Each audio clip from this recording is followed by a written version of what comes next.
Good afternoon, sir. Hello. Good afternoon, everybody. Good afternoon and welcome. Yes. Am I audible, Professor? Yes, you are audible, but आपका शक्ल नहीं दिख रहा है.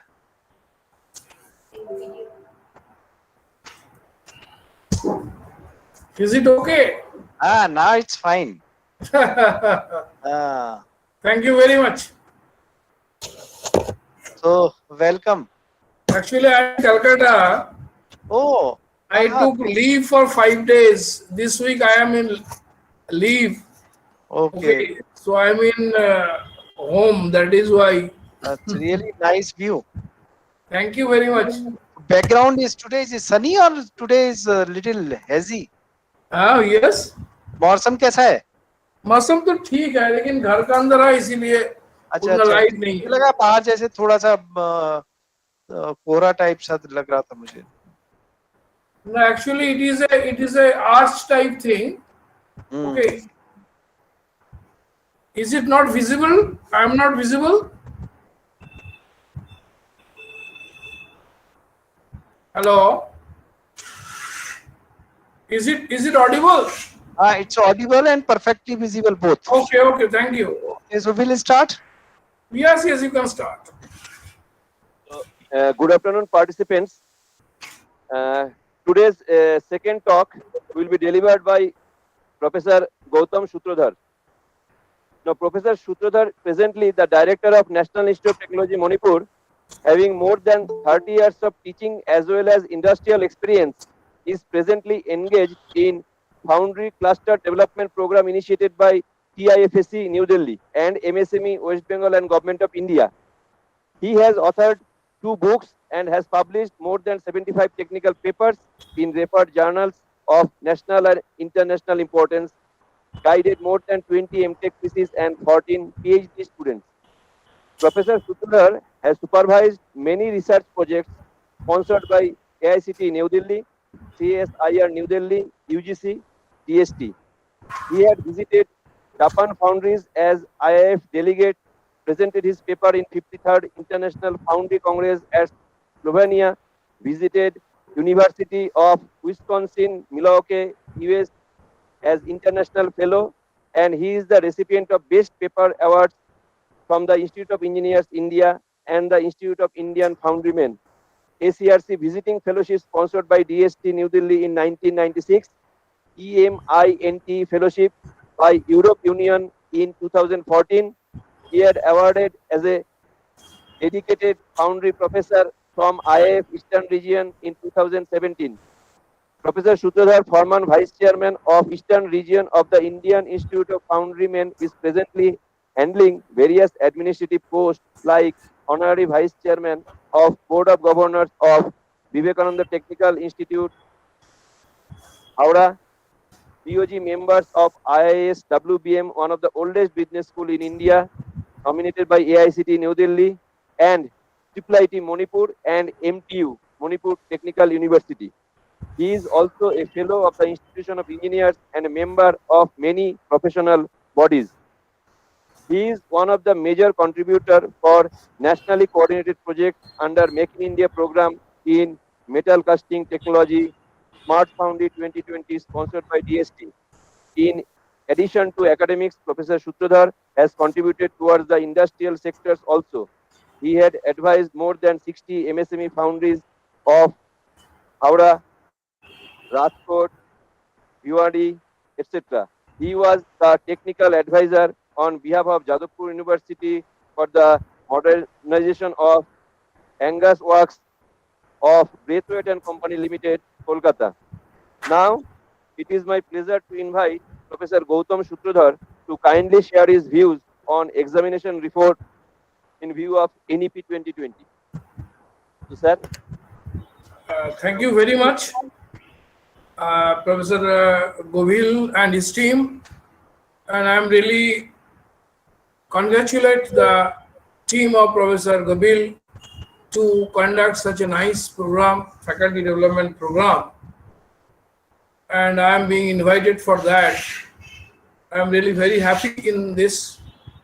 one information try to correct that I am now chairman of IIF Eastern Region from last June 2020. Okay, so this is the only thing. Baki, rest of the things is very nice. So I am directly going to the PowerPoint presentation. Before that, I want to say that regarding examination reforms, I will talk because this is a focal point of National Education Policy 2020. Everybody present here knows about the examination. So far, till now, examination is a means to assess the progress made by the students in the subject taught to them, and examinations have some specific objectives. I am just going to slide number 1, heading.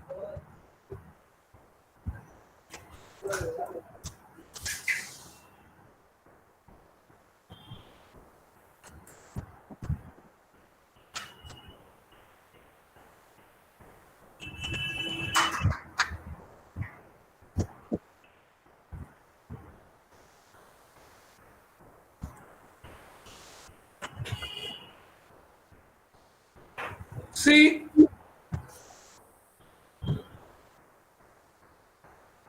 the basic objective of examination, we know that just to judge or evaluate the performance of the academic achievements of the students in our country. Therefore, examination play a vital role and are also a very deciding factor of career choice for the students.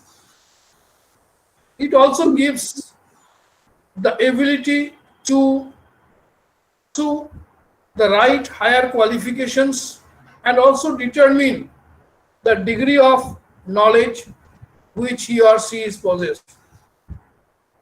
Now, during this globalization of the world economy and higher education are certainly driving profound changes in the engineering and other professional courses. Industry having a lot of changes which is made during last few years in terms of their skill requirement, the decision-making capabilities of human resources. Therefore, there should be continuing need of dynamically adapt these changes to meet the challenges of globalization. Only subject knowledge may not be sufficient, and also there is a need to develop some soft skill, some professional skills, and the competencies. Before going to the details of my PowerPoint presentation, I like to tell something before that current higher education system in our country is based on either final examination at the end of the year or end semester, which decides the fate of millions of students. Most of the cases, the duration of the examination may be 3 or sometimes 4 years, 4 hours, which is the sole deciding factor regarding the future career of the students. Recent past, even many committees have been set up in the past few decades and also few years back also. It is continuous process for the improvement of the examination system. But the suggested changes render minimal or very little impact on the system. So therefore, this existing examination system needs to be modified, because the existing system is basically based on the testing of memory. But in actual professional demands, not just to possess the information, but also implications and the applications of the knowledge in the real life situation. Memory learning may be required, but not sufficient to perform the challenging situation which normally prevails in the shop floor, in the working place. It may be service oriented, it may be manufacture oriented, whatever may be. The examinations in this current form are the moment of stress and anxiety, both for pre and post evaluation or post examination, because this type of stress and anxiety of the students forced them to get the marks, good marks, and that's why the tendency of malpracticing has been developed.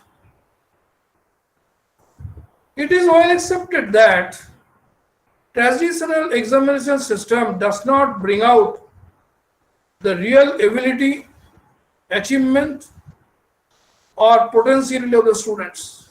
And that's why even in my career, I have seen last almost 30 years that most of the cases toppers may not succeed in their career. Exceptions definitely there.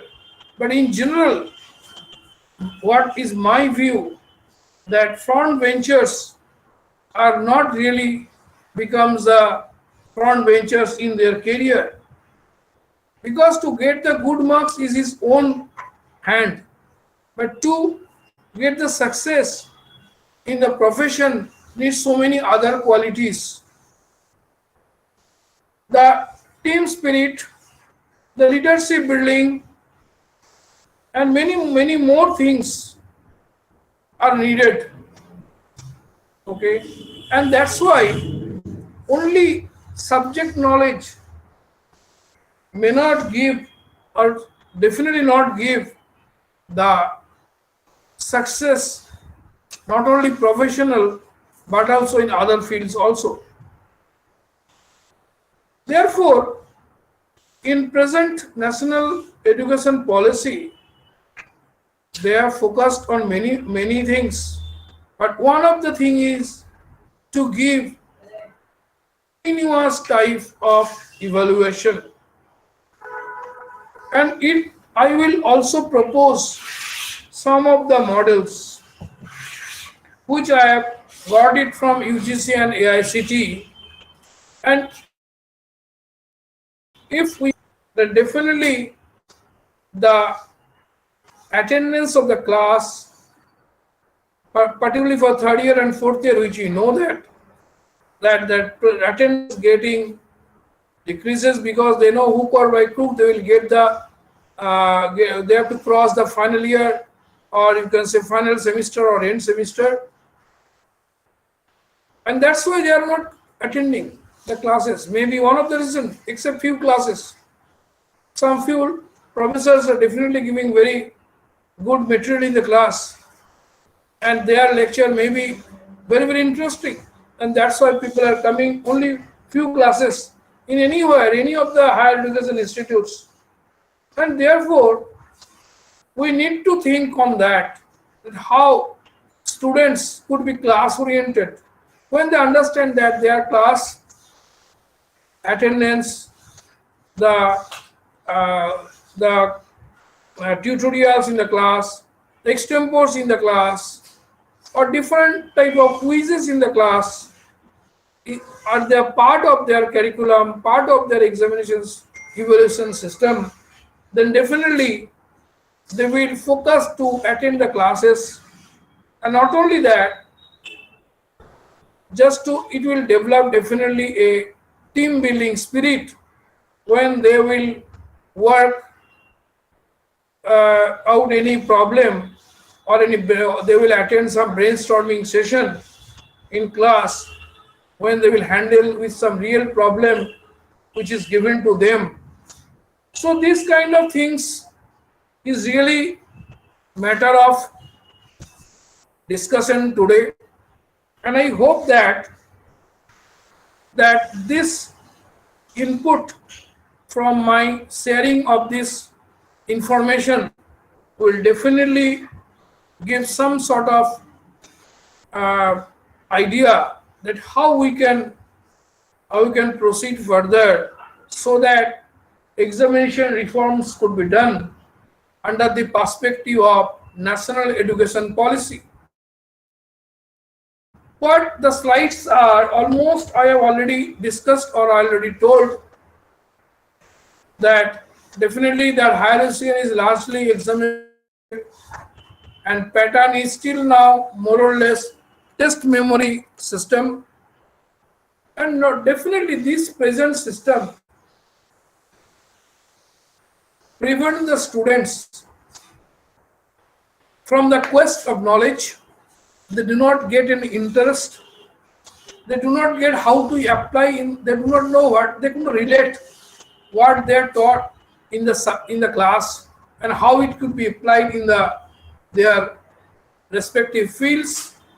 So that's why they are not getting the joy of learning in the class, which is really very, very important and the point of focus and need of the hour today. Now, continuous assessment has been suggested by many committees many times, but the way the national education policy has focused on that, we have to give more emphasis on the regular classes, in spite of giving the good marks or grades in the final examination system. Because final semester or end semester basically based with some questions and answer system, and students are getting the answers from their memory. The person who could recall their memory without the knowledge or conceptuality in the subject, they could get good marks. Sometimes the question paper at the end term reflects the academic quality of the institute as well as the faculty members. I should not tell much on that, because definitely we have many experiences in that, good or bad experiences are there. So we now propose a different kind of, we have to think, we are in different brainstorming sessions, how we could conduct our end semester exam to get best output from the student.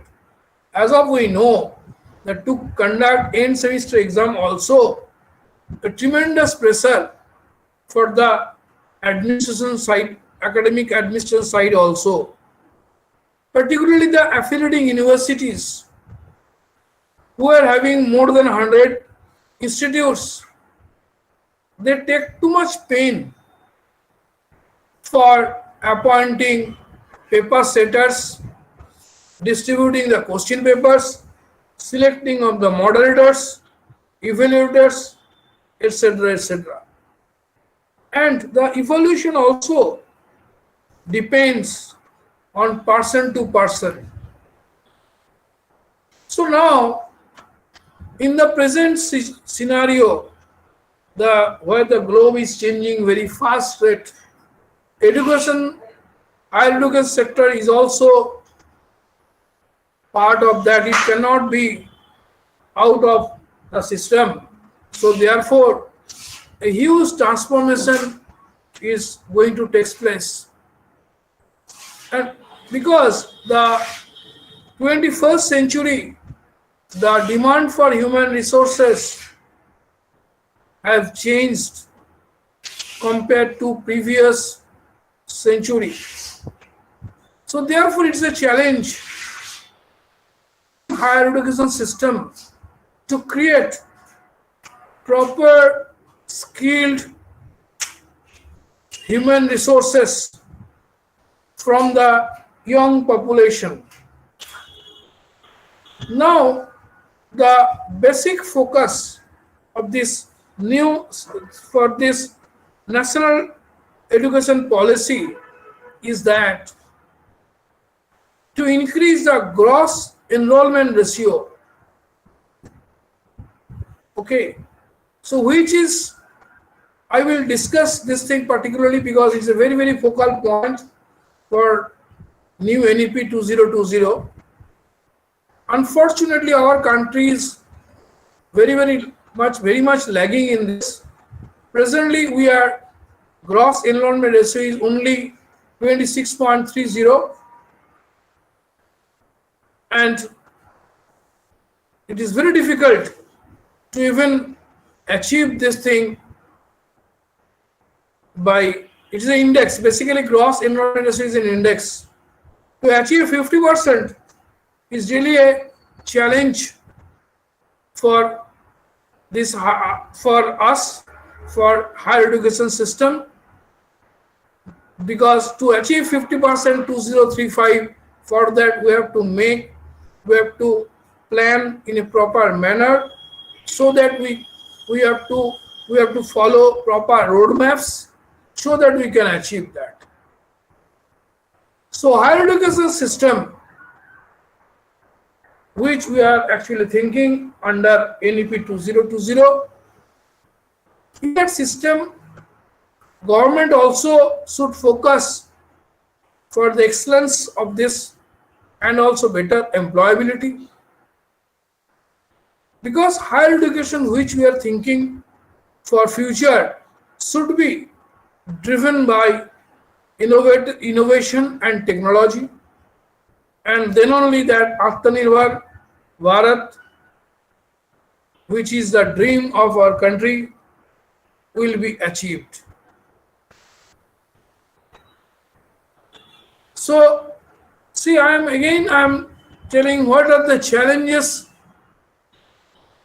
the present higher education system is facing. The main challenge also after examination, after so many things, paper setter, moderator, evaluation, everything, again it is a very challenging to integrate all marks and marks into mark sheet. And everybody knows that some cases there is a big error comes, and also it is we are actually playing with sometimes the system is getting blamed, that system is playing with the fate of the students. So I am just telling you very briefly that timely declaration of result is also one of the challenge.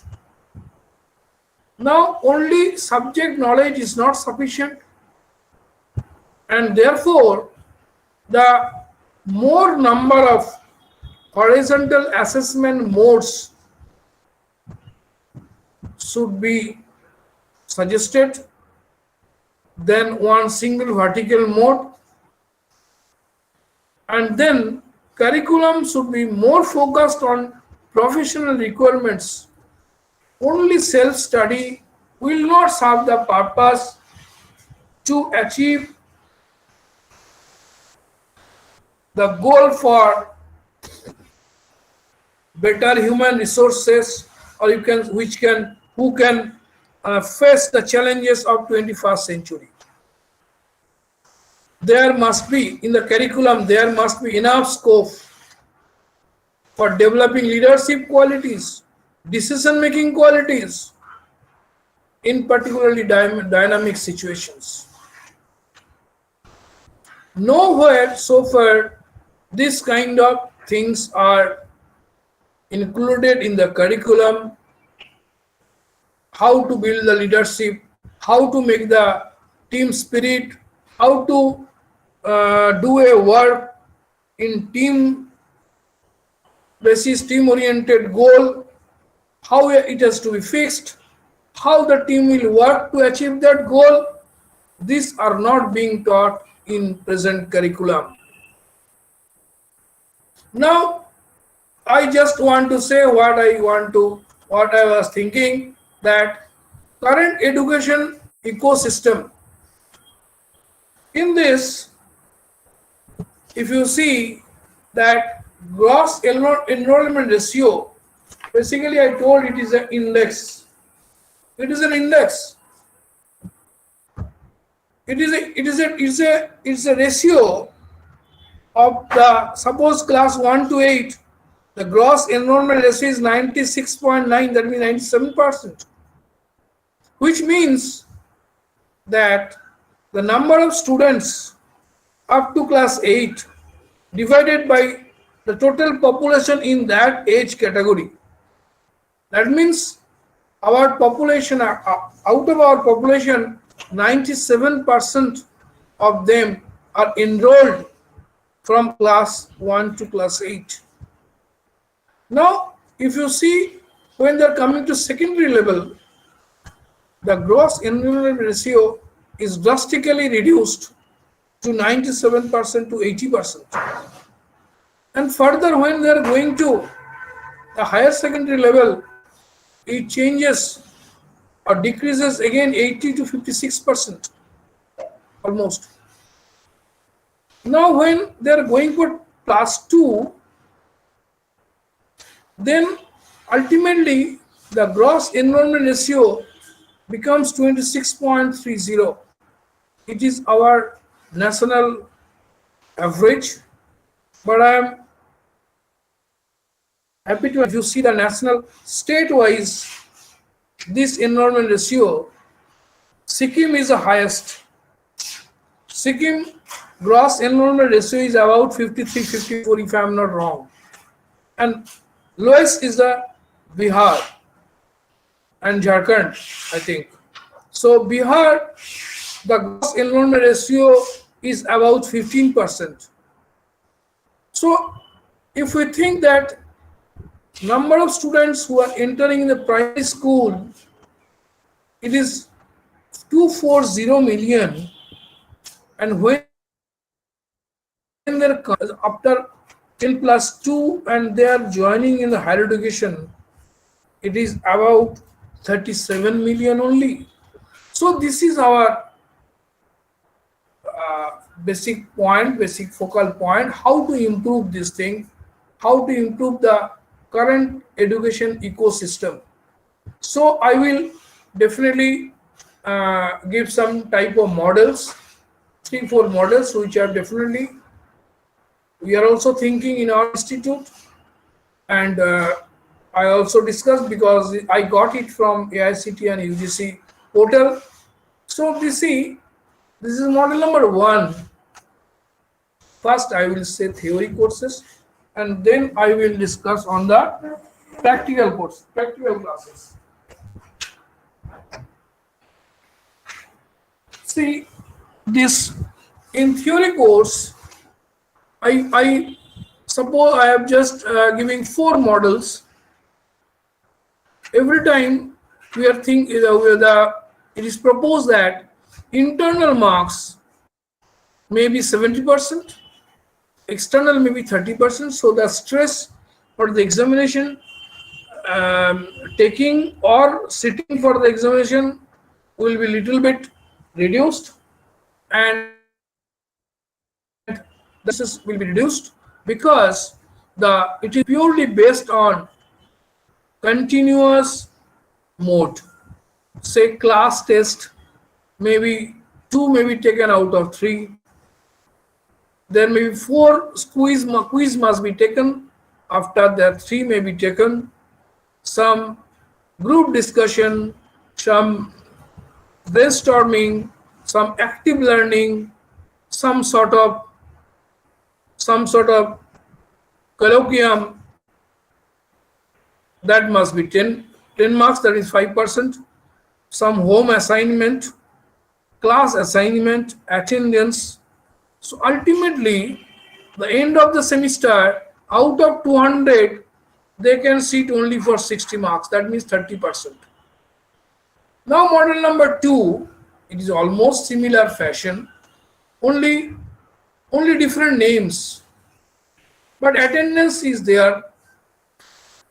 External is 30% out of 260%, 60 marks.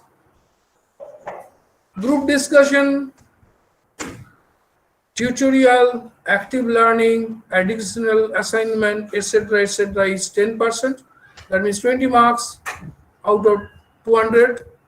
Class test, home assignment may be taken 3, out of that 2 may be taken. So internal marks is 70% and external is only 30%. Now another model number 3, where it is proposed in a different manner. Say class test may be whatever, maybe 2 or 3 or 4. 2 class tests may be taken. Weekly home assignments, group discussion, active learning, additional assignments, attendance, etc., etc. So both the 4 models given the maximum stress on the internal marking show that concerned teacher can judge the student in a better manner, and students also like to attest with his study continuously, not only 5 days job to read and memorize the thing in the memory and then vomit in the paper during examination. This kind of things could be abolished if this kind of model is really we are thinking for. It needs discussion, it needs many practices, and then only final practice could be find out. This is the model. I have proposed 2 models for the practicals. There is also internal is 70%, external is 30%, and both the cases the day in day out lab work is giving the priority. Viva OC, lab quiz, okay. So each and every day if the students do the work, and next day if they could be taken some viva for the laboratory which they have performed, then definitely students will be more in touch with the system and they will also get interest. So again, last part, this model is basically, it may be for the project, that means final year project, maybe for MTech project, whatever is that. So it could be like this. There may be some objective questions. So this is some sort of assessment where the comprehensive viva, practical or some quiz, some sort of skill on hand type, some skill performance should be there, so that students will be much more accustomed. See, in our Western country also, they are giving much stress on the internal evaluation methods. Okay, and the principle is that those who teach should evaluate. So this system is followed in the Western countries, as accepted by the rest of the world, and the students coming out these universities also valued higher than the degree holder of Indian universities. So we can think now, what is the key issues which needs to be discussed is that some sort of reforms in curriculum is very important. So curriculum must be more focused on the professional requirements. Only self-study does not serve the purpose. There must be enough scope for developing leadership qualities, decision-making qualities in the dynamic situation. The behavioral part, which is the most important, and not being touched in the curriculum. These are very, very important in the real life, how to work with the team. Then next is the emphasis on memorization. Present assessment system is solely based on the recall of information, which is not help to tackle the real situation. So they have to be exercised with this kind of assessments. And then the curriculum flexibility, that students should be allowed the examination by bits or by installments. Otherwise, sometimes some students showed that they are actually so stressed that sometimes mental disbalance also we have find out during last 30 years of my teaching career. And really it is a at that time headache of their parents how to make them streamline to the main life, because they are getting too much depressed and too much, you can say, concentrated on their career only, and ultimately they are getting fed up, and their guardians are really put into the soup. So this should be think of some external versus internal assessment. If you think that external examination encourage selective study and use of notes, which discourages the habit of regular work and use of good textbook. So therefore, sorry, there is a mistake in T in the internal assessment, so it's a printing mistake. So their total attention is to pass the final examination with a good grade, good score, okay, good percentile. So now, any new scheme which we are thinking, the discussion point of discussion is should be the combines the merit of the internal as well as external examination, and then based model should be proposed for the near future. So there should be national-wide debate, particularly on these issues, how this continuous evolution could be taken place. Then subjects-wise grades. So many experts also pointed out this thing, that students should not be given overall grade, but should be given subject-wise grade, because then also his or her skillness will be properly judged, properly nurtured, properly developed for the further course of time. Only subject-wise grade could give the true assessment, could not give the, only subject-wise grade could give the true assessment about the student, about the inclination of his mind, that which line he or she is interested to develop for the future. So this is one of the topic, very important issue. Now, the mismanagement which is going even now, so we should adapt, we should reduce the different unwanted things. So if we go for mostly for the internal type of evaluation technique, then so-called university examination, which is going on of question paper, mishandling of answer script, sometimes mismatching of roll number, sometimes error in marking, and also in totaling.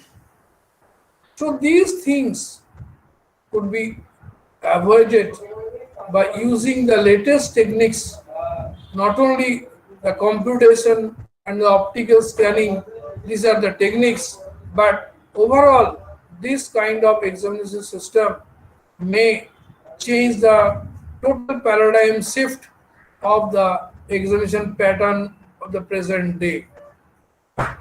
Now, if we look into the quality issues, and lots of quality issues are there.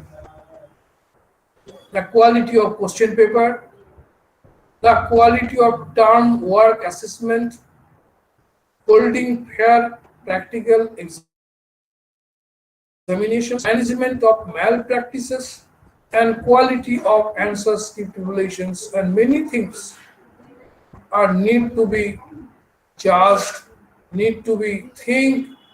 We have definitely go for the best evaluation techniques.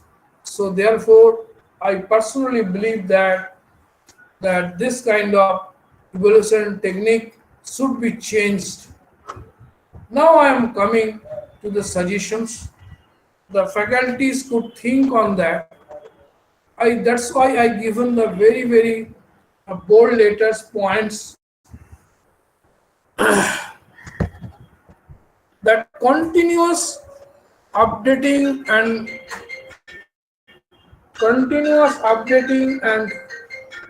एक minute.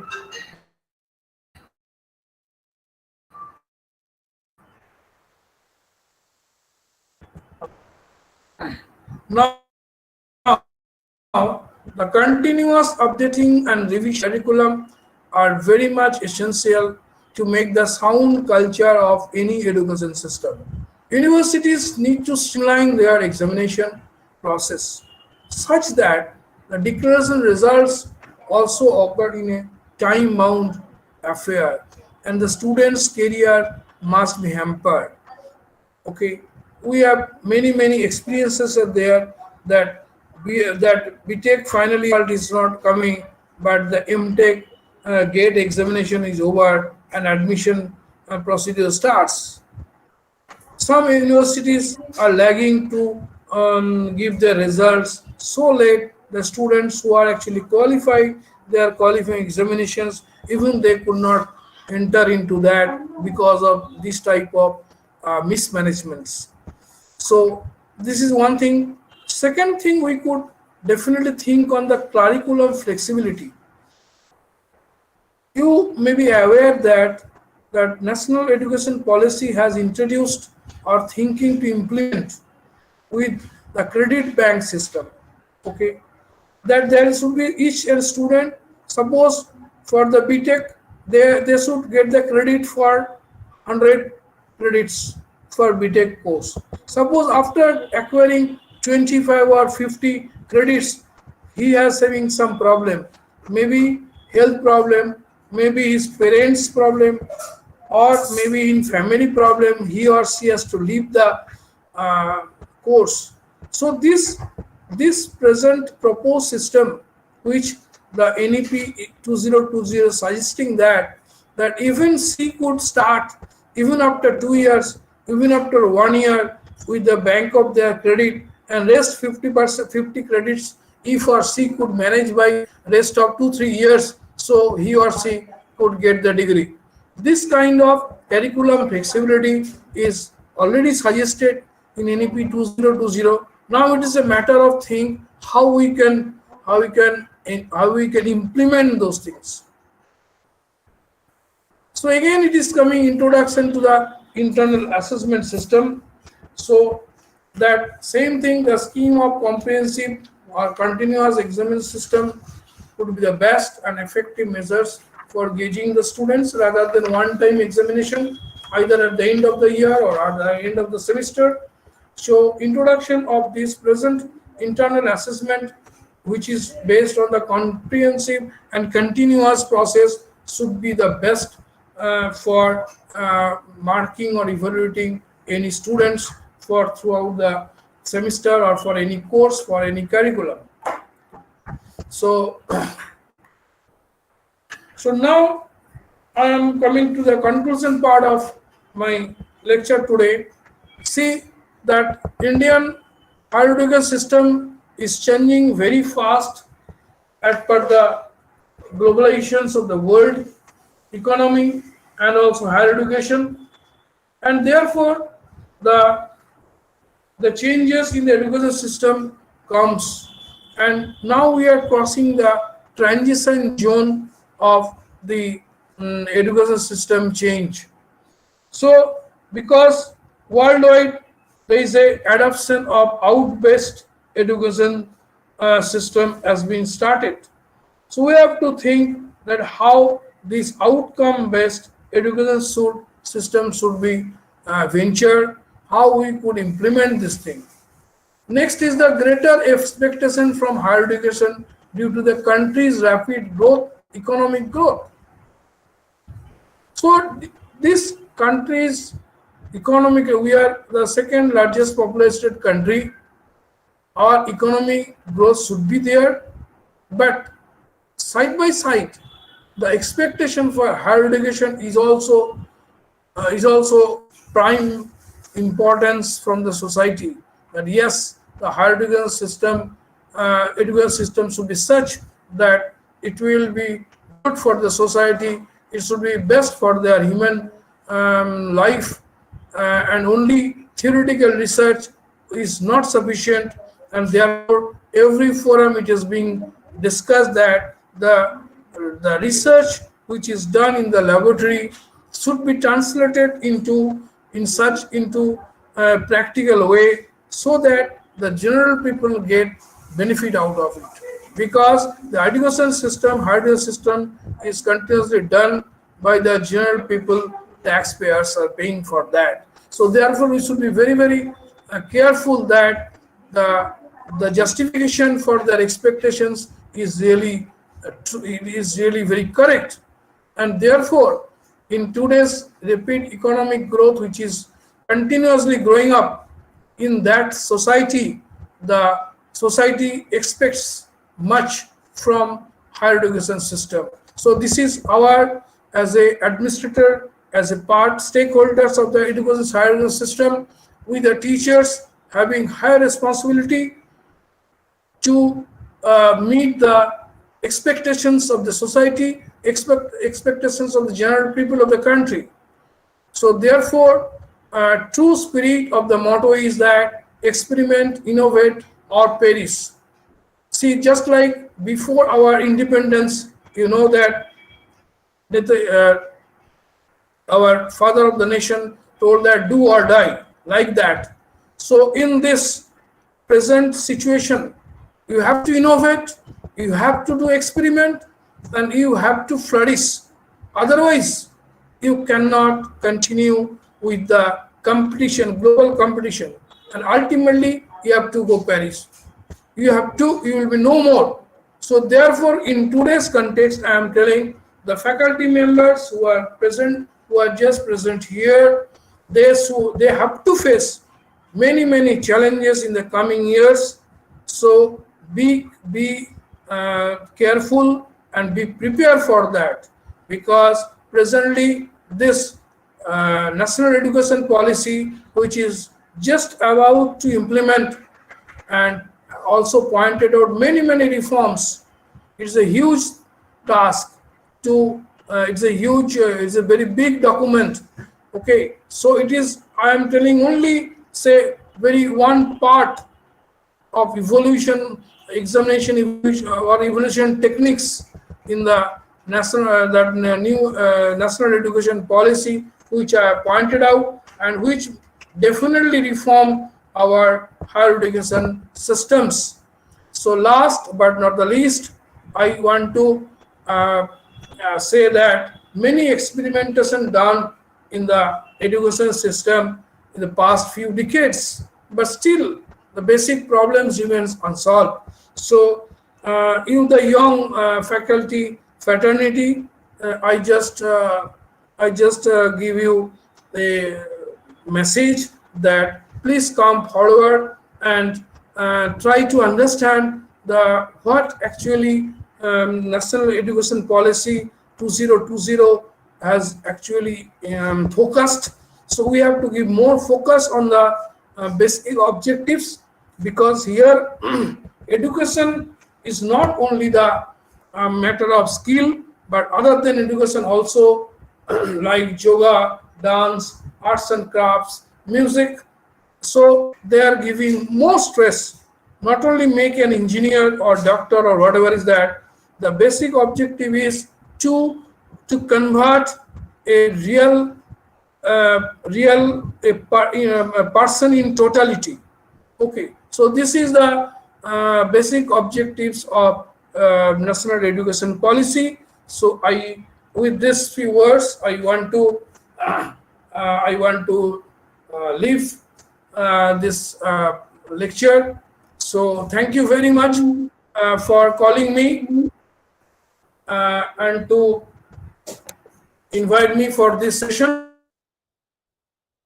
So I to share my experiences with the future faculty members of not only NIT Sikkim but also maybe other institutes faculty members also join in this.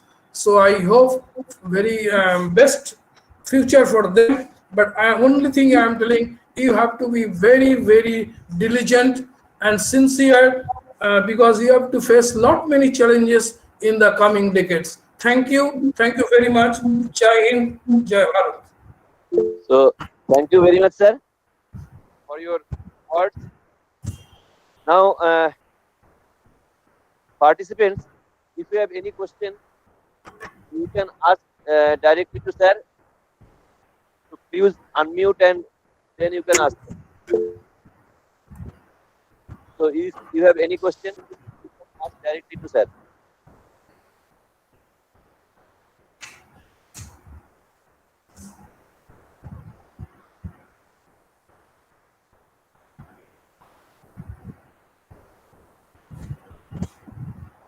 So I think there is no question. So thank you very much, sir. Okay, my regards to Professor Gabil for inviting me to give the lecture in this session. So thank you very much. Thank you, the faculty members from NIT Sikkim. Thank you. Thank you, sir. Thank you.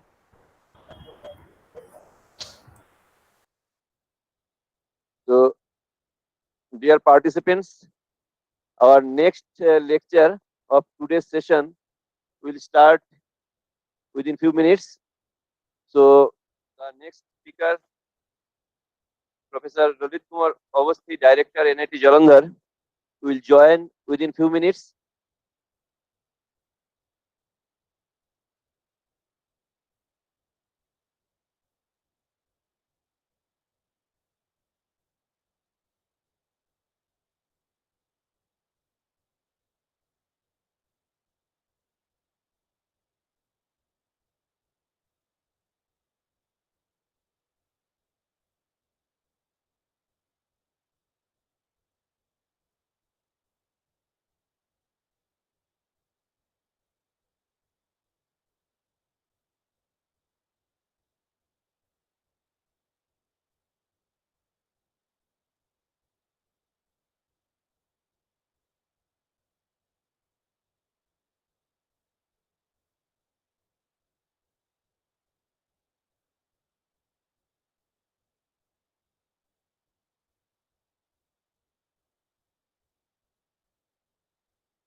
Professor Govil, Mahesh Govil, Good afternoon, sir. good afternoon. हाँ, sir थोड़ा बाहर है, अभी आ जाएंगे. आपका programme चल रहा है ना? हाँ. सर तो स्टार्ट करें क्या हम लोग? सर हाँ, आ जाए. we can start. Okay, sir. Okay. So, dear participant, this is the fourth day of faculty development program. Now, the next speaker is Professor Lalit Kumar Awasthi, Director, National Institute of Technology, Jalandhar. Professor Awasthi is presently Professor and Director at Dr. B.R. Ambedkar National Institute of Technology, Jalandhar since 2016. He has been working as Director at various technical institutions since 2012. While working as Director at NIT Jalandhar, Professor Awasthi had additional charges of Director NIT Delhi for about 4 months, during which he enhanced the pace of construction, and now he is also having additional charges of Director National Institute of Technology Hamirpur from August 2020. His academic career spans over more than 3 decades. He is the main architect of Computer Science and Engineering Department at NIT Hamirpur, where he joined as founder faculty in 1988. He had established the first computing facility at NIT Hamirpur. He was entrusted with responsibility of establishing a new government engineering college, now known as Atal Bihari Vajpayee Government Institute of Engineering and Technology by Government of Himachal Pradesh. Now the institute is an AICTE approved technical institution of Himachal Pradesh government. Professor Awasthi has finalized the master plan of the campus and established the institution with an infrastructure for about 4 years. While staying there, he was having charges of director of JN Government Engineering College for almost 2 years. For a small period, he also served as founder director of Mahatma Gandhi Government Engineering College, Himachal. He joined NIT Jalandhar in 2016 and initiated many reforms in academic, research, teaching, recruitment, internationalization of the institute, MOU with international and national institutes, and alumni interactions, which led to 52nd rank in NIRF ranking in 2020 out of 12,000 plus institutions. Professor Awasthi has excellent international exposure as he has visited University of California, Berkeley, USA, Stanford University, University of Newcastle, University of Technology, Sydney, University of Melbourne, and many more. It is my honor to invite Professor Lalit Kumar Awasthi to kindly address the esteemed audience on the topics institutional restructuring and consolidation, optimal learning environments and support for students, and internationalization. So now I request Professor Awasthi to start his talk. Sir. Good evening to everyone, and greetings from NIT Jalandhar as well as NIT Hamirpur. I would like to appreciate the efforts of the convener and coordinators. I would like to put on record my appreciation to Professor Mahesh Chandra Govil, Director NIT Sikkim, and Dr. Ranjan Basak and Dr. Achintesh Viswas and their team for taking this initiative to tell about the new education policy 2020 towards holistic education.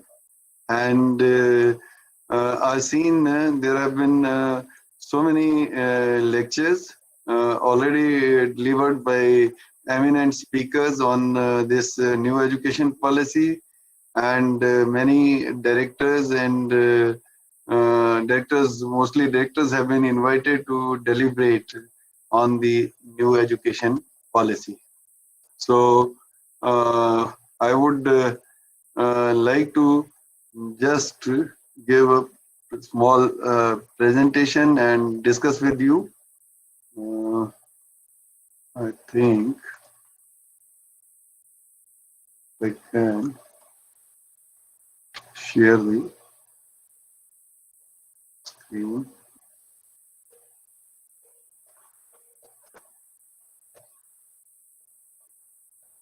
Doesn't know.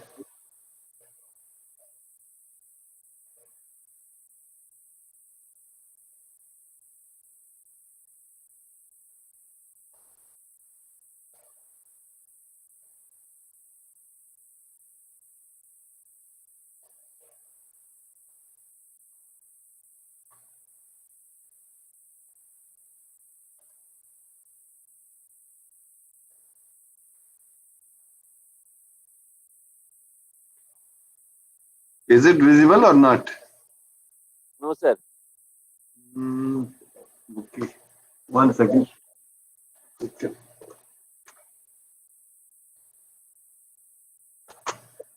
Raghu में presentation कैसे आएगा इसमें?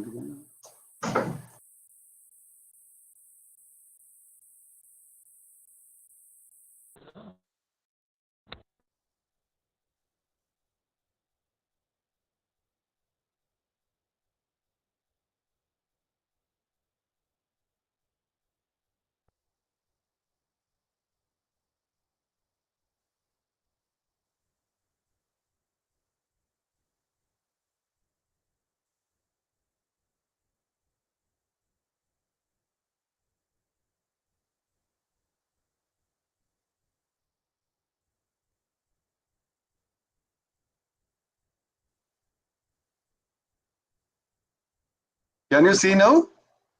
Yes, sir. Okay. Thank you.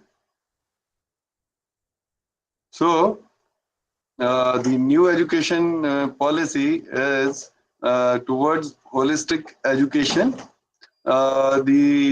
You might have gone through some of the initial slides. The National Education Policy aims to transform India into a vibrant knowledge society and global knowledge superpower by making both school and college education more holistic, flexible, multidisciplinary, suited to 21st century needs, and aimed at bringing out the unique capabilities of each student. The Union Cabinet, chaired by Honorable Prime Minister Shri Narendra Modi ji, approved the National Education Policy 2020 on July 29, 2020. Built on the foundational pillars of access, equity, quality, affordability, and accountability, this policy is aligned to the 2030 Agenda for Sustainable Development.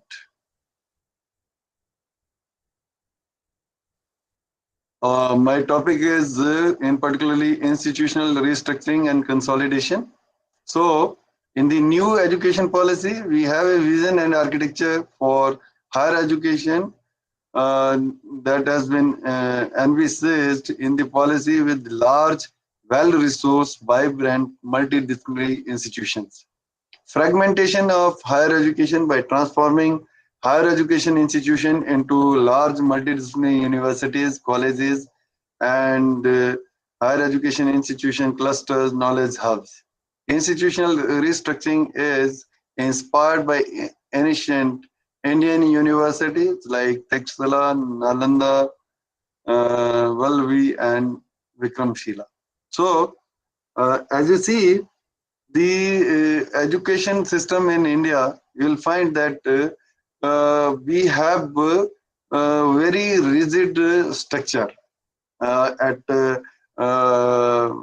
metric or 10th standard. The student has to aim either to go to arts or to go for commerce kind of set, or he can opt for maybe your engineering education, medical education. So there is a very, very rigid structure, and once you take a step forward, probably it is not possible. You may not be able to touch the other courses, other subjects. So the problem was that we had, let us suppose there is a student in arts education who might be very interested in doing artificial intelligence. So where is the scope? So there is no scope. The student can attain his knowledge into that, or he can take some credits. So in the new education policy, we want that instead of having small size colleges or institutions, the institutions of higher learning need to become multidisciplinary universities. So you need to provide the education maybe in arts, maybe in science, and then maybe engineering and medical as such. So these kind of institutions they can even have the courses on liberal arts, so the student can be allowed to take credits from different pool of courses offered by different programs being done. How it will be possible? The structure will be a bit similar here in the institutions, in the engineering institutions which we have as on date.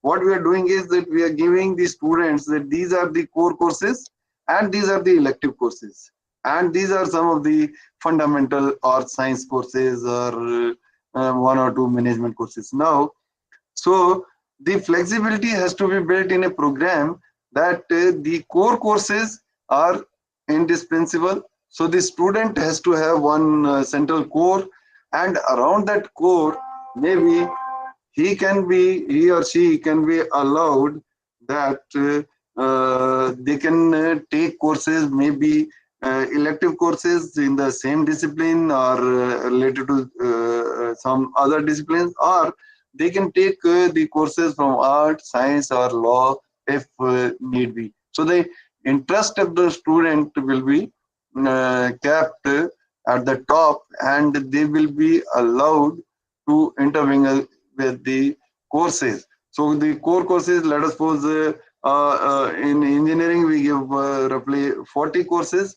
In those 40 courses, if there are 20 courses which are 22 courses, 23 courses which are the core courses of that particular discipline, those courses will be compulsory to be taken by the student. And then apart from this, the other courses, maybe the remaining 17 or 20 courses, they can be divided, that these are the courses which need to be taken from as a small chunk of the courses can be taken as elective courses. The other small chunk we can take from maybe science or arts, and then there can be some of these another small set can be from fundamental courses. So this kind of flexibility will be helpful in the all-round development of an individual. So let us suppose the person who is studying engineering is interested in sociology, so he will be having option to take such courses. Then the policy categorizes the higher education institutions. All higher education institutions to be consolidated into three types of institutions. There will be research intensive universities, equal focus on research and teaching. There can be teaching intensive university, primary focus on teaching with significant focus on research. Then autonomous degree granting colleges, almost exclusive focus on teaching. So higher education institutions will have the autonomy and freedom to move gradually from one category to another category based on their plans, actions, and effectiveness. So you can see now the provision is that we can have a research intensive university. So the focus is on research as well as on teaching, but these research universities will focus on quality research publications, quality research projects being executed by the faculty, and the research output of these universities need to outperform the other two categories of the university, that is teaching intensive universities and autonomous degree granting colleges. The second focus will be on the institutions which are teaching intensive universities. These are the universities, the primary focus will be teaching with the significant focus on research. So you can say that here in the previous type of university, the main focus will be on research. Here the main focus is on teaching learning, and along with the teaching learning we'll be providing some facilities or some scope for research as well. The third category will be autonomous degree granting institutions. These colleges are exclusively for teaching. So mainly the colleges will be focusing on quality teaching learning only. Higher education institutions will have the autonomy and freedom to move from one category to other category. Graded autonomy. The policy recommends that granting of graded autonomy to the institution of higher education which achieve the accreditation after satisfying criteria, certain criteria corrected by accrediting body. So the institutions will have to go through accreditation, and they will be getting a graded autonomy, A grade, B grade, like that. With the appropriate accreditations, autonomous degree granting colleges could evolve into research intensive or teaching intensive university if they so aspire. So the colleges, the autonomous degree colleges, granting colleges, they will have the possibility of upgrading themselves either to the research intensive universities or to the research intensive universities, depending upon the accreditation and the grade they acquire. The accreditation system will develop and use appropriately different and relevant norms across this range of higher education of institutions. So it will have a common standard for allowing the institutions of higher education institution to go for accreditation, and you'll be getting a graded autonomy out of the grade which the institution will acquire through accreditation. And mainly, what are the components in accreditation?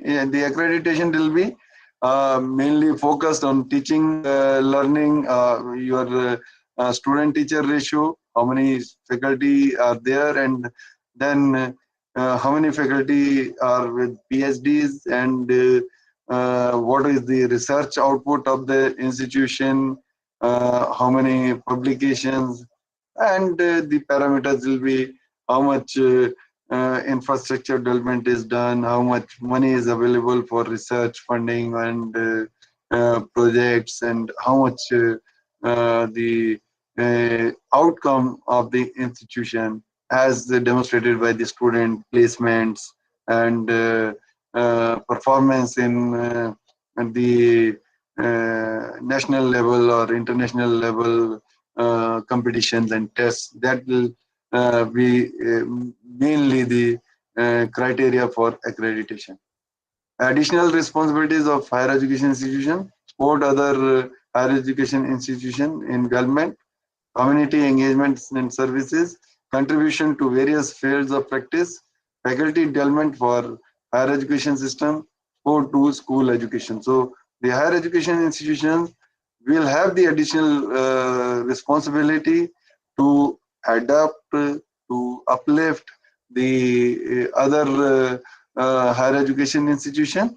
One example for this is that as has been done in the Technical Education Quality Improvement Program, wherein the institutions which have achieved some milestone, they work as mentors mostly for state engineering colleges or institutions of higher learning. So this kind of engagement. Second is community engagement and service. So the institutions will have to engage the student for community services. This will be not limited to just one or two short kind of maybe medical camps and all those things, but it will be one step further. They can engage in career counseling of the student. They can evolve some good technologies for the local community. They can transfer those technologies. They can uplift the nearby community. Contribution to various fields of practice. So definitely the institution need to contribute in, maybe if it is in a rural area where agriculture is the primary focus, then we can look into how we can uplift the per square meter produce of the farmers. Faculty development for higher education system. This is what is being done by NIT Sikkim, and more such courses need to be delivered, and the institutions need to contribute for the schools in the near vicinity. There will be a multidisciplinary system. All higher education institutes will firstly plan to become multidisciplinary by 2030 and gradually increase student strength to the desired level. So the desired level is that a typical NIT has maybe 4,000, 5,000, 6,000 students, and the typically planned intake or total number of students for these multidisciplinary system, that is somewhere around 25,000, 30,000 students, and this will be planned in a phased manner, that not only NITs but any multidisciplinary university or institution of higher learning will plan that it will be able to impart the education to roughly 25,000 to 30,000 students. By 2040, all higher education institutions will aim to have larger student enrollment, preferably in the thousands, for optimal use of infrastructure and resources and for the creation of vibrant multidisciplinary community. Also, this will impact the placement of the student, because at times when we try to place the student, they say, oh, this number is too less, and we may not be able to come for campus interview. So if we're having 1,000 students in a particular discipline, probably the placement of the student will also improve. Increase in gross enrollment ratio. The policy highlights that the medium of instruction would be offered in local Indian language or bilingually. So this is very, very important. It has been looked into over the period, over the years, that because the medium of instruction in higher education institution is English, most of the students who otherwise are very good, but due to the language barrier, they are not able to continue for higher education in the universities, technical institutions, medical institutions. So this policy highlights that can we have the medium of instruction in local languages. So I would like to also apprise everyone here that in a task force has been established by the Ministry of Education. I'm also part of that, in which we're looking for that the total number of Indian languages which has been taken at the first step are 8, and there will be 3 more languages which will be then counted. So there will be total 11 languages, and the course contents will be available to engineering students, especially first year and second year student, in 11 Indian languages. So this is going to revolutionize the whole technical education scenario, because the students, the survey was conducted from the student who are studying in IITs, NITs and other institutions of higher learning. Then 40% of the student opted that they could go for their education in a regional language if provided. So, but the committee which has been established, the task force which has been established, is also looking that by doing so, we are not limiting the employability of the students. So, the contents which will be delivered in the regional languages, they will also be available in English language, and the student will be allowed to go through the content in local languages, but they can also look into that the contents in English. Also, such student will have to do additional 1 or 2 courses in English language, so that they become strong enough and they merge with the normal the other English learning student after second year. So that is how the regional languages or local Indian languages are being brought into higher education. If it is done in technical education, it is bound to be replicated in science education, in art education, and things like that. The aim will be to increase the gross enrollment ratio in higher education institution, including vocational education, from 26.3 to 50% by 2035. So Growth will be in both public and private institutions with a strong emphasis on developing a large number of outstanding public institutions. You can see whenever the international ratings come, then you'll find that we are not able to figure out the Indian top institutions in those ratings. The focus is by having such kind of multidisciplinary environment, you'll find that the institutions with such a large number of students will be able to make an impact, and they will be able to compete and come in top 100 institutions in the country. Online education and enrollment, institutions will be encouraged to run open distance learning and online programs provided they are accredited to do so in order to enhance their offering, improve access, increase the gross enrollment ratio, and provide opportunities for lifelong learning. Given this scenario, for me also, if I think as a director of one of the National Institute of Technology, then I find that this can be very, very helpful in offering courses from different NITs, IITs, and different institutions of higher learning to the masses, one thing. And secondly, this online education system can always be extended from arts and sciences colleges, and the courses can be made available to the engineering institution students. They can opt some art or science course online. All open distance learning programs and their components leading to any diploma or degree will be of standard and quality equivalent to highest quality programs run by the higher education institution on their campus. So the quality will not be compromised in online education as well. One size fits all model. Single stream higher education institution will be phased out over time, and all will move towards becoming vibrant multidisciplinary institutions or parts of vibrant multidisciplinary higher education institution clusters in order to enable and encourage high quality multidisciplinary and cross-disciplinary teaching and research across fields.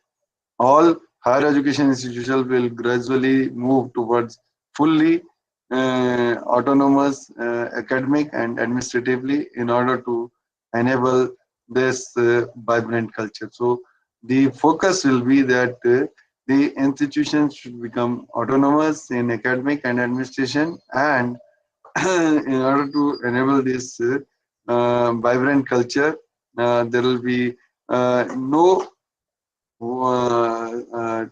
technical specific or medical specific or art specific institution.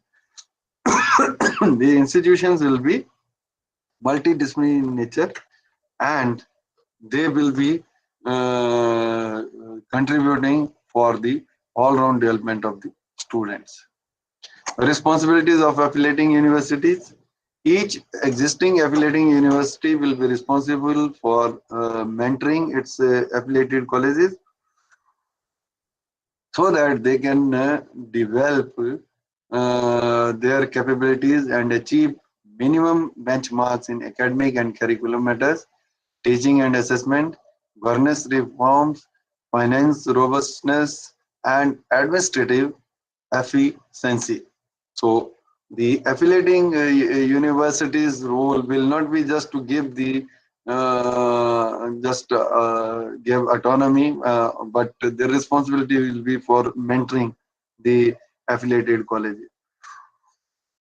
The overall higher education sector will aim to be an integrated higher education system, including professional and vocational education. More stress will be given on vocational education.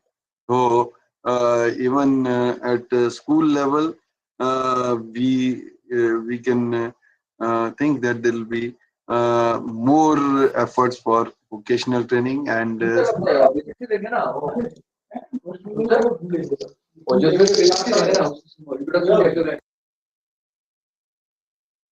some question. Somebody is towards more holistic and multidisciplinary education, the notion of knowledge of many arts, or what is modern times is often called the liberal arts, must be brought back to Indian education, as it is exactly the kind of education that will be required in 21st century. So, uh, as has been done in the olden universities in India, we need to bring back the uh, uh, options for liberal arts. Assessments of educational approaches in undergraduate education that integrate the humanities and arts with science, technology, engineering, and mathematics. So STEM will be in the long term the approach of all undergraduate programs, including those in professional, technical, and vocational disciplines. So we would like to, as I've been telling, I would like to integrate humanities, arts with science, technology, engineering, mathematics, and maybe medical and law as well.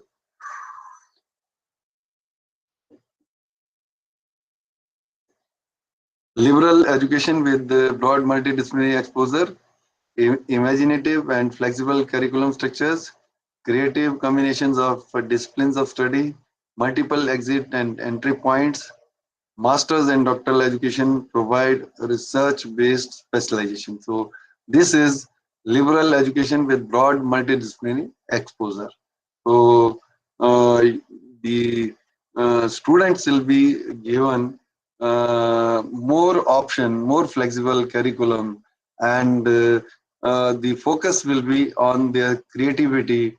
The system will be more flexible by giving you multiple entry and exit points. The structure of degree program will be 3 to 4 years undergraduate degree with multiple exit options. 4-year program, Bachelor of Liberal Arts, education in chosen major and minor. So you can have 4-year Bachelor of Liberal Arts or education, technical. 3 years program, so it will be a bachelor's degree.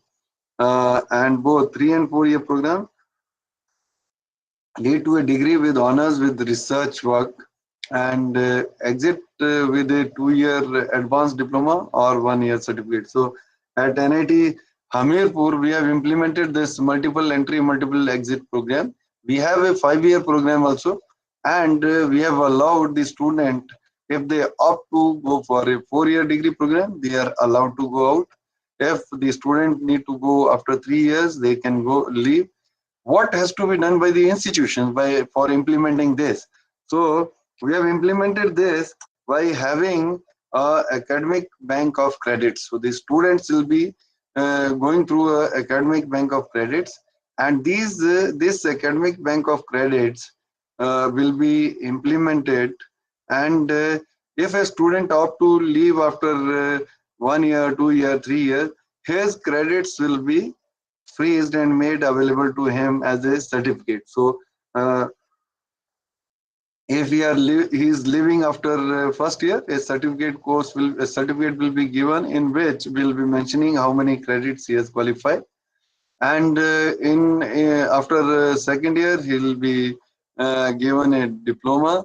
After third year, he can be given a post diploma. After 4 year, he'll be given degree, and after 5 years, he can get a MTech program. In 2 years MTech program also, there can be possibility that the students are not able to pull up after first year. Then we have made a provision that after first year of MTech program, if the student leaves, then we give him a research diploma. And in PhD also, at times the students, the PhD program is for 3 years, 4 years, 5 years, so they may exit after 2 years and 3 years.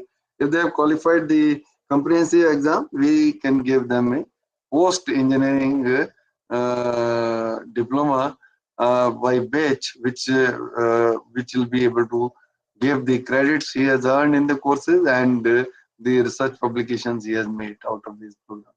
So this is how the degree programs will be. They will be flexible. 2 years for those with the 3-year undergraduate degree, 1 year for those with 4-year undergraduate degree with honor, and integrated 5-year program. Model public universities. The model public universities for holistic and multidisciplinary education at par with IITs, IIMs, etc., called the Meru, the multidisciplinary education and research universities will be set up. So the government need to set up multiple such universities. The aim of these is to attain the highest global standard in quality education. They will also help set the highest standard for multidisciplinary education across India. Research and innovation. The higher education institutions will focus on research and innovation. They will be setting up startup incubation centers. They will be setting up technology development centers. There will be centers in frontier areas of research, greater industry academic linkages, interdisciplinary research, including humanities and social sciences research. So, as has been done at NIT Jalandhar, we have set up Technology Business Incubation Center. This has been set up by the aid we received from the Department of Science and Technology. And we have also set up a Space Technology Business Incubation Center where the grant has come from ISRO. So the institutions will be, almost all the higher education institutions will have to set up a startup incubation center or technology development center, maybe product development center, and centers in frontier areas of research so that they can do they can contribute in cutting edge research, and there will be greater industry academia linkage. So far you might have gone through that for engineering disciplines, it has been found out by various studies that this much 70%, 80% of the students coming out of the engineering institution, they are not employable. So this employability is correlated to the skill which are needed by the industry and what skills we are imparting to the student in the institution. So we need to contribute by having a industry academia bridge and then inviting industry people to give their input in curriculum, to give their input into laboratory development, to give their input into the experiments we ask the student to do, so that the more of these students become employable. So there has to be a larger synergy between industry and academia if we want that more of our students should be employable. So interdisciplinary research, including humanities and social sciences, in the research, that will be the main focus. So we will look for the multidisciplinary universities where we'll have multiple courses being offered in humanities, social sciences, and the student who are opting maybe medical, engineering, or any other law education, they are allowed to take freely the humanities, social sciences courses, or the humanity and social sciences student can take courses if they feel like to go for artificial intelligence, machine learning, things like that. Optimal learning environments and support for students. The main focus of new education policy 2020 is on quality learning. Effective learning requires a comprehensive approach that involves appropriate curriculum, engaging pedagogy, continuous formative assessment, and adequate student support. So we need to move for continuous formative assessment. The curriculum must be interesting and relevant and updated regularly to align with the latest knowledge requirements and to meet specified learning outcomes. I've seen that in institutions where we have the faculty members with more experience, then they tend to teach certain courses repeatedly. So we need to look into whether the courses being offered are relevant also or not. If they are not relevant, we need to phase out these courses and adapt to the new courses which can be beneficial to the students. Evaluation, the curriculum and pedagogy will be designed by the institutions and motivated faculty to ensure a stimulating and engaging learning experience for all students, and continuous formative assessment will be used to further the goal of each program. All assessment systems shall also be decided by the higher education institution, including those that lead to final certificate.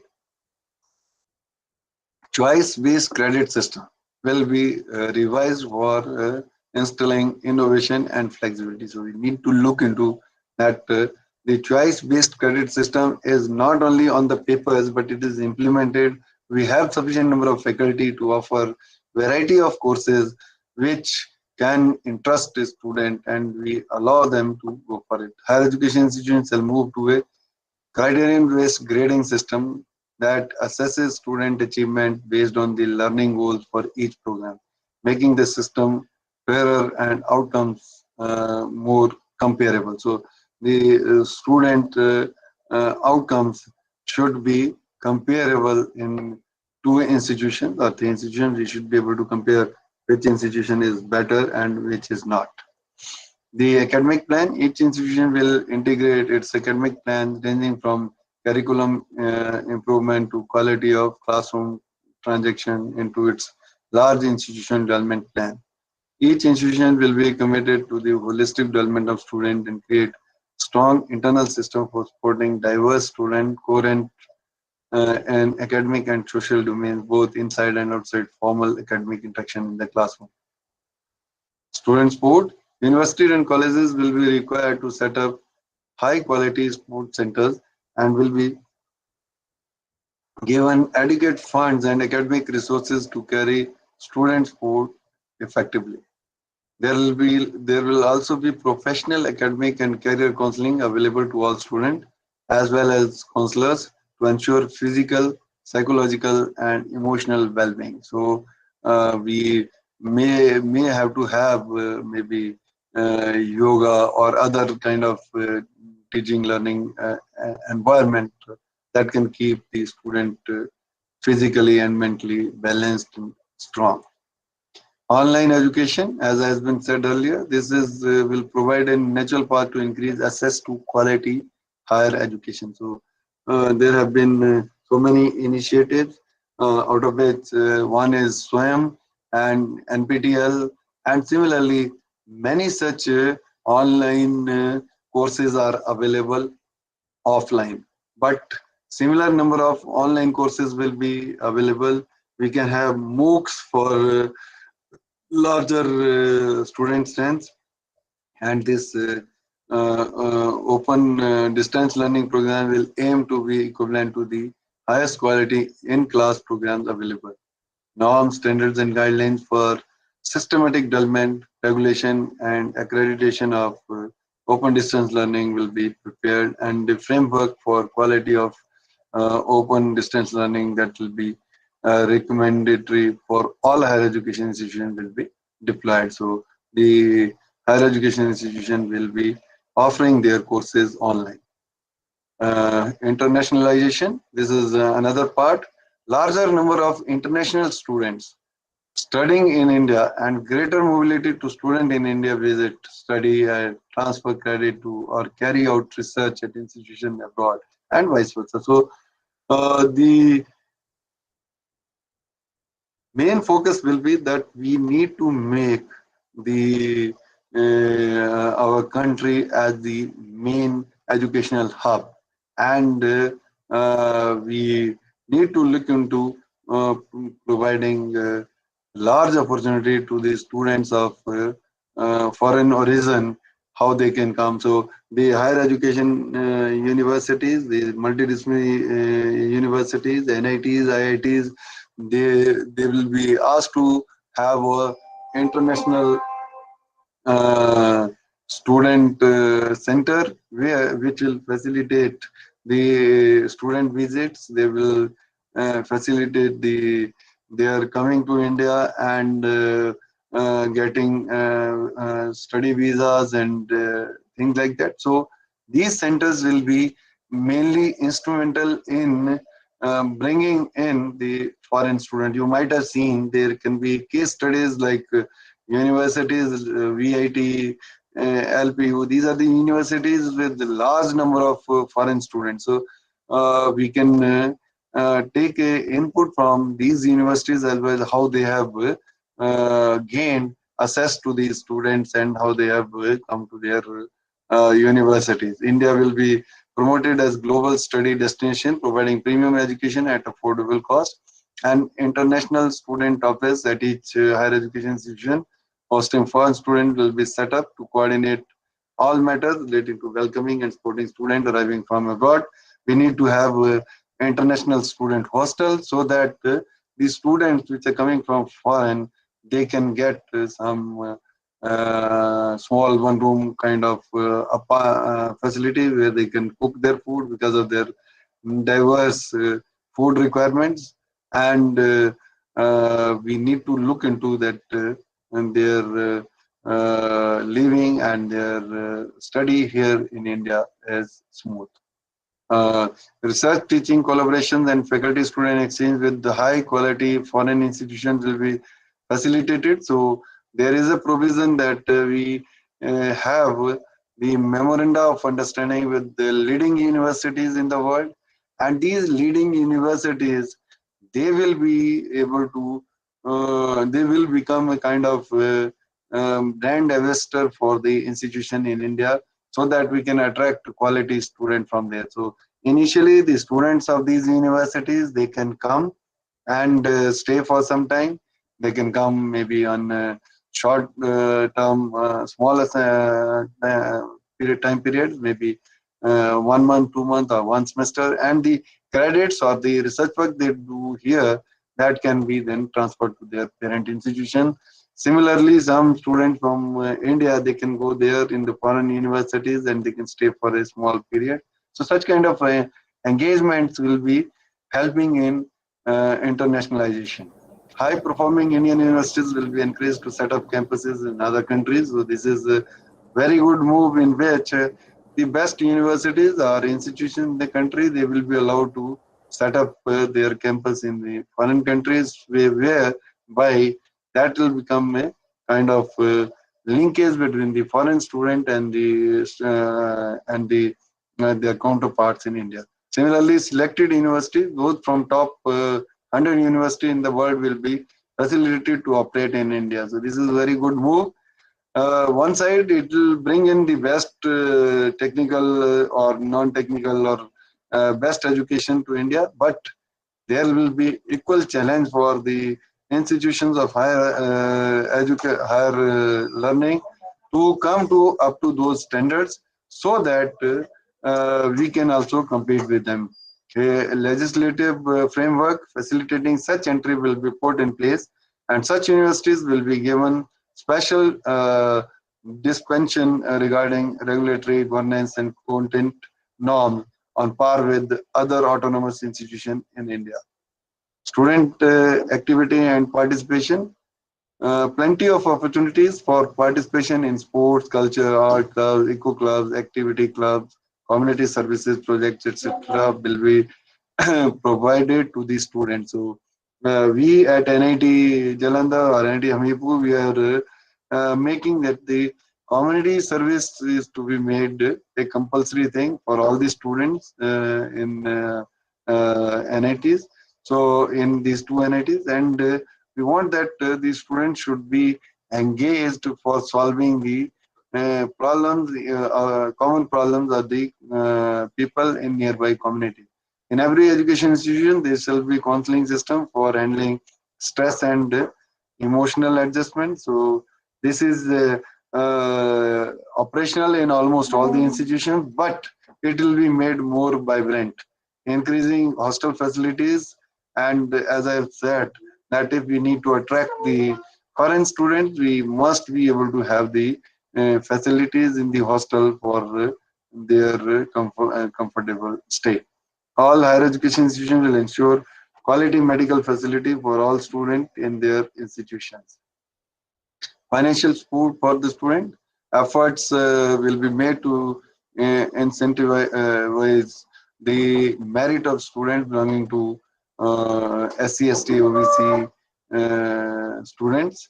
Private higher education institution will encourage to offer large number of free ships and scholarships to their students. So one experiment which we have done at NIT Jalandhar is that we have started certain we have in every MTech program, we have put up self-sponsored seats, and we are able to generate some revenue out of those seats, because we need not pay the scholarship, but these students will have to pay the a little bit enhanced fees for these courses. And once they enroll, this particular lot of money, which that money lot which we are receiving, probably they can be used to offer large number of free seats. We can offer scholarships to the students within the country, as well as from the outside also.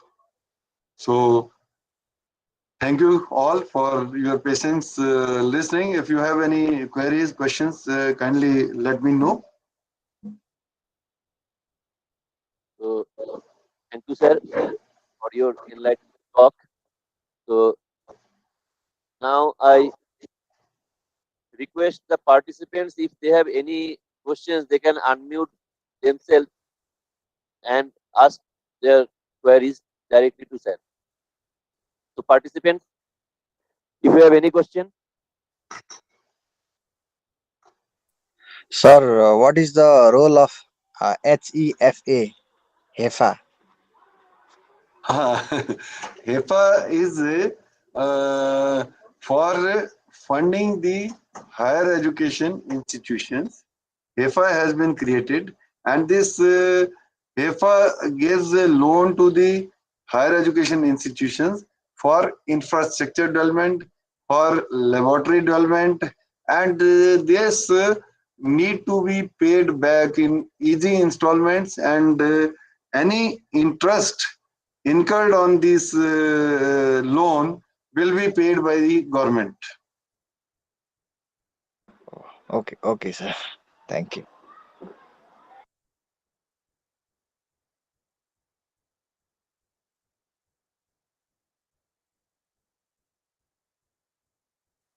Any other query or question?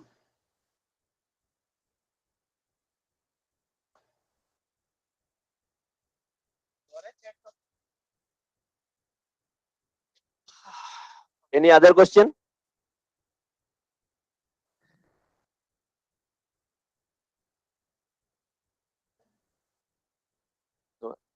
So,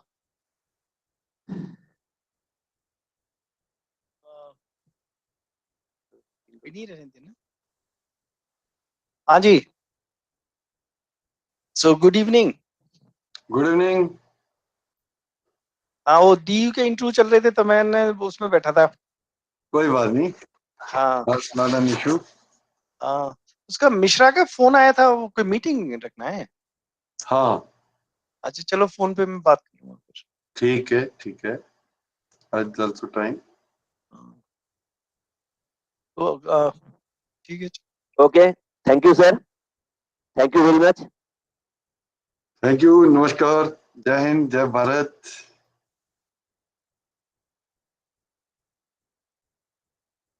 Dear participants, that is the end of today's session. Now, tomorrow, that means day 5, 3 lectures are planned. So, first one will be on NEP 2020 and higher education system in India, a bird's eye view, will be delivered by Professor B.B. Biswal, Director, National Institute of Technology, Meghalaya. After his talk, the second talk will be delivered by Professor Rajat Gupta, Director, National Institute of Technology, Mizoram, on flexible curriculum structure at 3:30 p.m. And tomorrow's last lecture will be on research and development, industrial prospect, will be delivered. Sorry, the last lecture will be on technology use and integration, and second will be online and digital education, ensuring equitable use of technology, by Professor Shamsundar Patnaik, Director, National Institute of Technical Teachers Training and Research, NITTR, Chandigarh, and it will be delivered at 4:30 p.m. So after that, at 5:30 p.m., from 5:30 p.m. onwards, there will be feedback validity session and performance evaluation. So it is mandatory for all the participants to participate in the day 5 and also performance evaluation for this faculty development program on NEP 2020 towards holistic education. So tomorrow we will meet sharp at 2:30. So thank you.